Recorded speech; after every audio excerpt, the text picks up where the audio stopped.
Amen. Yesu nashimwe cyane, dushimye Imana muri iki gitondo kandi duhimbaje Uwiteka Imana yaremye ijuru n'isi.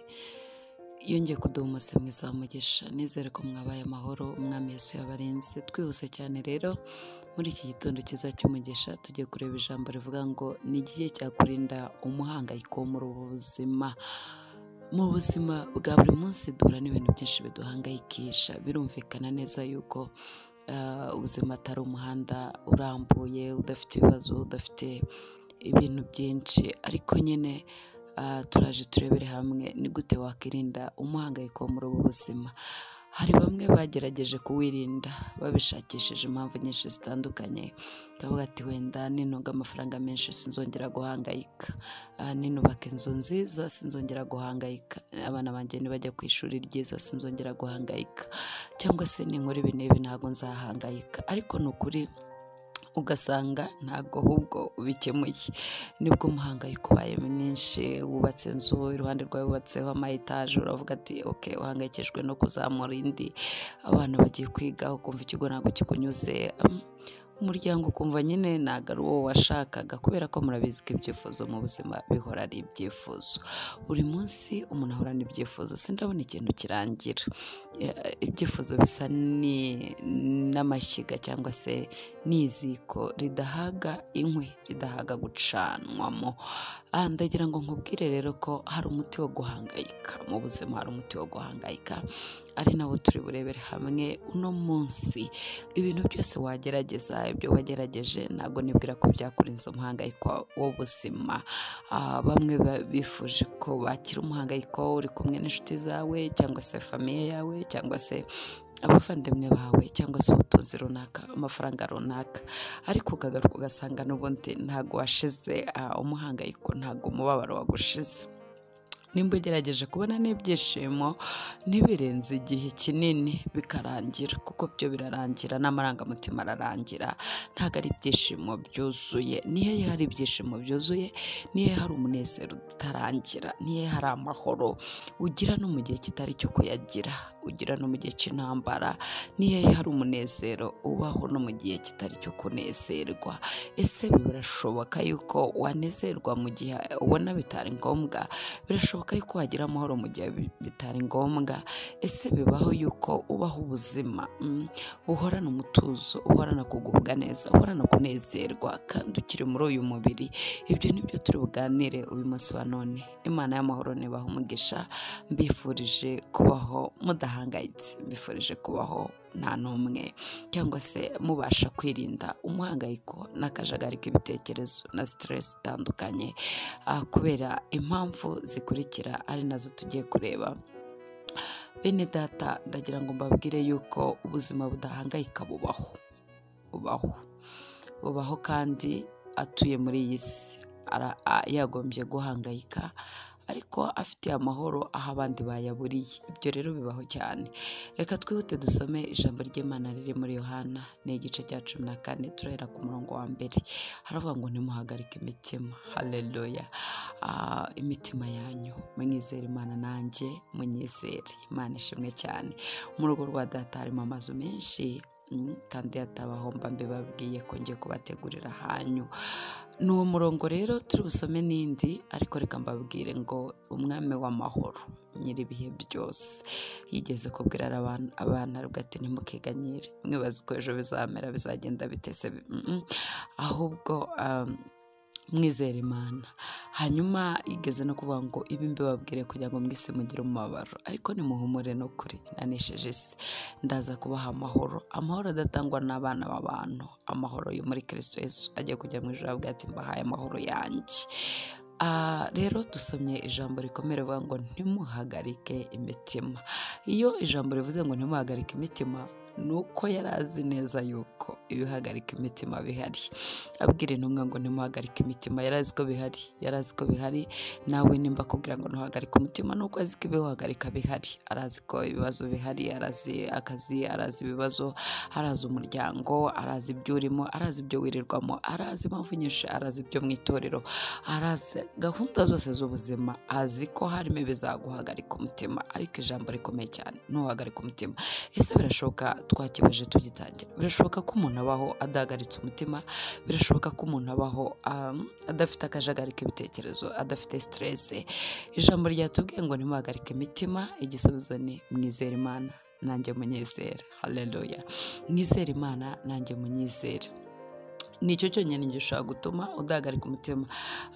Hanyuma nusoma ku murongo w'icyo gice, icyo gice cya 14 umurongo wa 13, haravuga ngo kandi icyo muzasaba cyose mu izina ryanjye nzagikorera kugira ngo data yubahirizwe mu mwana we.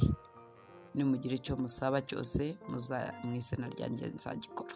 Gusaba ikintu mu izina rya Yesu bivuze iki? Gusaba ikintu mu izina rya Yesu, ese ni ukuvuga ngo ugasenga wajya gusoza ngo tubisabye mu izina rya Yesu? Wapi, ibyo ntaho bihuriye namba.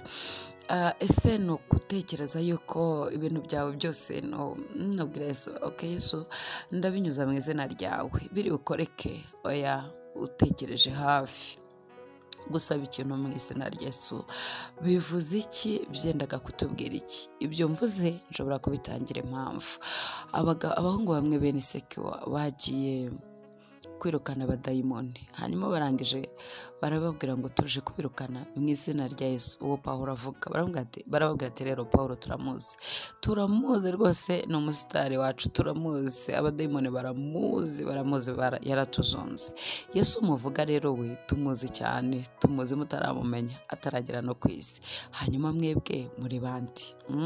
Mu yandi magambo, twirukanye abadayimoni tubinyujije mu izina rya Yesu. Uwo Yesu ni mwe muri bande? Kabo bose muvuze tubazi. Satani arabizi neza yuko uwo Yesu binyuzaho umuzi cyangwa utamuzi, azuburiwe.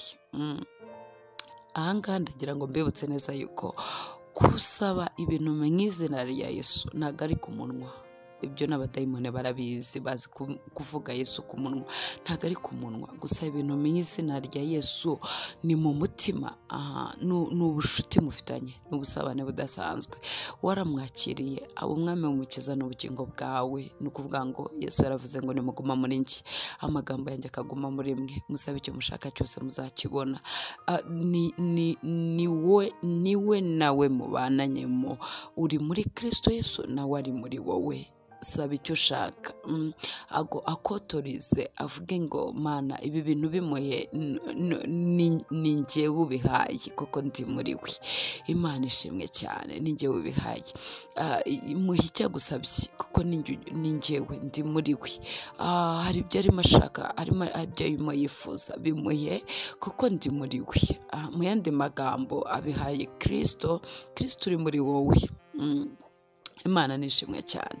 Rero ntuzibeshye ngo ujye uvuga ngo okay ndasezera ndangiza ngo mbisabye mu izina rya Yesu ngo ubwo ibintu bigiye gukemuka. Oya, Yesu uri muri wowe, ni wowe otoriza, niwe ushobora, niwe ibintu byose bibonerwamo, kuko ijambo ryaratubwiye ngo muri we nimwo byose byuzurira. Imana ishimwe cyane, kandi yaduhaye ibintu byose, imigisha yose mu gakiza k'Imana yarayiduhaye mu buryo bw'umwuka muri Kristo Yesu. Uwo Kristo uri muri twebwe harimo ibintu byose twifuza ndetse n'ibindi byose wakenera, niko umuririmbyi yaririmbye. Rero ikintu gikomeye kiri muri ibi bintu gusaba mu izina rya Yesu ni ukubanza ukamenya ngo uwubifite byose ari muri wowe. Ijambo ryavuze ngo nimuguma muri njye, amagambo yanjye akaguma muri mwe. Musabe icyo mushaka cyose, ari muri wowe. Hanyuma ni igiki rero kirinda guhangayika? ni ukugira Yesu.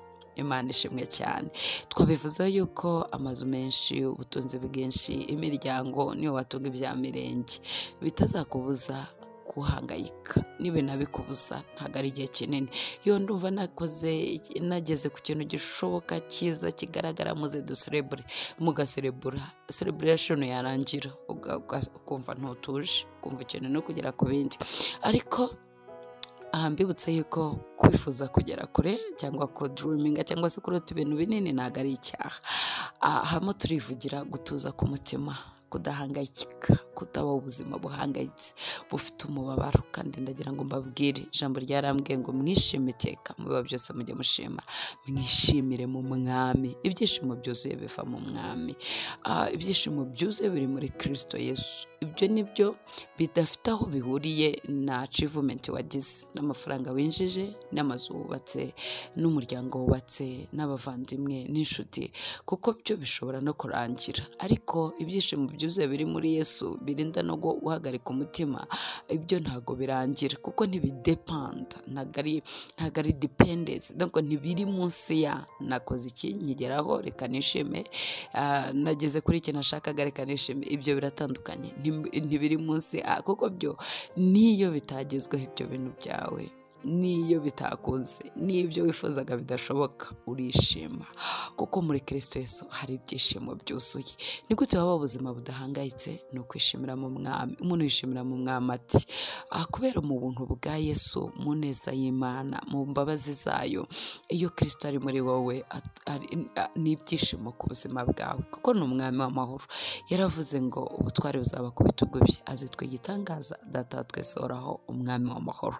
Ni Umwami w'amahoro. Kumutunga ni ugutunga amahoro, kumutakaza ni ugutakaza amahoro yawe, ugatangira umuhangayiko. Mu mbuto z'umwuka harimo ibyishimo, harimo amahoro, harimo kugwa neza. Imana ishimwe cyane. Iyo watuje, iyo utahangayitse, ugwa neza. Iyo udafite ibibazo byo mu mutwe, tubyita ibibazo byo mu mutwe, iyo utagize akajagari k'ibitekerezo, utagize intambara zitandukanye, iyo umutima wawe udahagaze, ugwa neza, ugira urukundo, abantu uba uguwe neza mu bantu, uba ubagirira neza. Ariko iyo wagize guhangayika, isi yose irakurejegitinga, kuko igihe cyose uburambuti yaje, aho ufite amahwa nk'ikinyogoti, uburyana, ubutukana, ubuvuga nabi, ibintu byinshi bitandukanye. So rero bivuga ngo guhangayika cyangwa se guhagarika umutima bizanana n'indwara nyinshi muri sosiyete, bizana indwara nyinshi, ubuhanda abantu bose muri kamere yawe, mbese ibiba byakubangamiye. Hanyuma rero mu murimo wawe ukora byo biba ari ibibazo. Yesu akavuga ati ntimuhagarike imitima, mwizere Imana, nanjye munyizere, nimushyiremo ibyiringiro, mwituzana mu byiringiro, niho nkorera imirimo n'ibitangaza. Umuti rero kubaho ubuzima budahangayitse cyangwa se budahagaritse umutima ni ugutunga Yesu kandi wuzuye kandi w'imbaraga, atari wa wundi bamwe bamenyereye gutunga Yesu, ukabona umuntu afite agakiza ariko ahorana iminkanyari, yarakanyaraye, yarabiyiwe, ntatuje, nta mahoro afite. Ukumva ukibaza se uyu muntu azi Yesu uri muri wowe aguha ibyishimo no mu gihe kitari cyo kwishima. Twishimira mu Mwami. Imana nibaha umugisha. Ndagira ngo mbabwire yuko umuti wo guhangayika uri muri Kristo Yesu. Umuti wo guhangayika uri muri Yesu gusa. Nta handi uzakura kubaho ubuzima budahagaritse umutima kereka gutunga Yesu. Impamvu nta yindi, ni ushobora kuguhumuriza, ni ukubwira ngo tuza, wapfushije, ndi kumwe nawe, mama ihorere, tuza, nzakugirira neza. Ese ibintu byanze, tuza umutima. Kandi rero ntavuga ijambo gusa, riherekezwa n'ibikorwa. Ijambo rye rifite imbaraga kubera urivuze. Iyo avuze ngo tuza, ubwo tayari umutuzo wabonetse. Iyo avuze ngo nguhaye ibyishimo, ubwo ibyishimo byabonetse. Iyo avuze ngo humura, ubwo nyine ihumuri wawe ryatashyeyo. Iyo avuze ngo ubwami bwanjye buje muri wowe, ubwo buba bwaje. Ntavuga gusa, ahubwo aranakora. Niyo mpamvu kumugira ari ukugira byose, ni ukugira amahoro, ni ukugira umutuzo, ni ukugira umutekano. Ubuzima bwawe rero ntabwo bukeneye umutuzo uva ku bintu cyangwa ku kintu cyangwa ku muryango cyangwa ku nshuti. Ubuzima bwawe buzabaho ubuzima budahangayitse igihe cyose. Kristo azaba ari umwami w'ubuzima bwawe, kandi mu buryo bwuzuye budacagase. Ohereza ubuzima bwawe Kristo, mubema akaramata. Umushikamishije w'umutima azamurinda, azaba amahoro masa. Yesu nabaha umugisha. Reka mbifurize kuhaha mukaronka, mukagubwa neza, kandi mwirinde guhagarika umutima. Mwizere Imana, mwizere Yesu Kristo. Muri we harimo byose, n'ibindi byose wakenera ndetse n'ibyo wifuza. Ubimuharire, ubimurekere. Azi ibyo ukeneye, azi ibyo wifuza. Mbere yuko ujya gushaka gucuruza, musabe kapitali. Mbere yuko ujya kubaka urugo, musabe uko ruzagenda. Muri we harimo byose. Nudashaka kubaho ubuzima buhagaritse umutima, ibintu byose bimurekere, abyotorize, abihe sokuvere, abyemerere bisohoke, kuko arabifite.